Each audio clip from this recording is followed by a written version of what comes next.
নমস্কার বন্ধুরা, রাজ কিচেনে সবাইকে স্বাগত জানাই। তো বন্ধুরা, আজকের লইটা মাছের রেসিপিটা বানাবো। তো বন্ধুরা, বাজারে গেলাম, দেখলাম শীত চলে যাচ্ছে, তো একটু লইটা মাছ নিয়ে যাই পেলাম।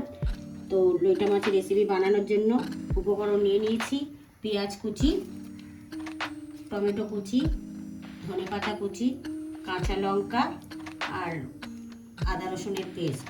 তো চলো বন্ধুরা, এবার আরম্ভ করি। কড়াটা জেলে দিয়েছি, তো কড়াটা গরম হয়ে গেছে, তেলটা দিয়ে দিচ্ছি অল্প পরিমাণে। তো বন্ধুরা, তেলটা গরম হয়ে গেছে, তো পেঁয়াজ কুচিটা দিয়ে দিচ্ছি। একটু নাড়াচাড়া করে দেব। একটু নেড়ে দিলাম, পেঁয়াজটা বেশ বাদামি কালার মতন হয়ে গেছে। তো এবার আমি টমেটোটা দিয়ে দেব। টমেটো কুচিটা দিয়ে দিচ্ছি আর কাঁচা লঙ্কা কুচি চেরাটা দিয়ে দিলাম।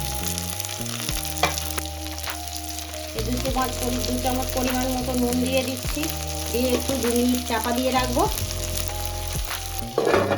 এই 2 মিনিট পরে খুললাম, খুলে একটু নাড়াচাড়া করে দিচ্ছি। বেশ টমেটোটা একটুখানি গ্রেভি মতো হয়ে গেছে। এবার আদা রসুন বাটাটা দিয়ে দিলাম।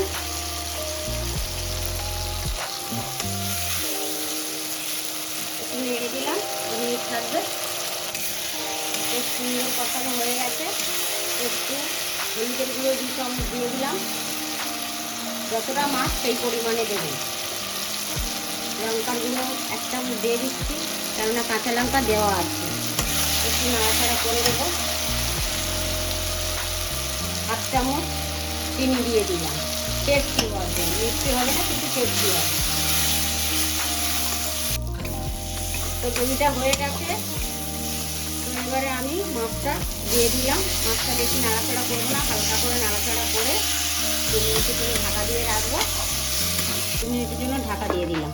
খুললাম 2 মিনিট পরে, খুলে একটু নেড়ে দেবো। এই মাছটা বেশি নাড়া যায় না, তো হালকা করে নেড়ে দেবো। একটু গ্যাসটা সিম করে দেবো। ধনেপাতা কোচানো ছিল, ওটাকে দিয়ে দিলাম। দিয়ে একটু 1 মিনিটের মতন থাকবে, তারপরে নামিয়ে নেব। তো এটা মাছের রেসিপি রেডি। তো অফ করে দিলাম 1 মিনিট পরে।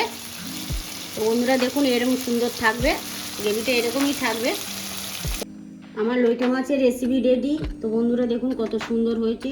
তো ভালো লাগলে লাইক, কমেন্ট আর সাবস্ক্রাইব করে পাশে থাকবেন আর সুস্থ থাকবেন।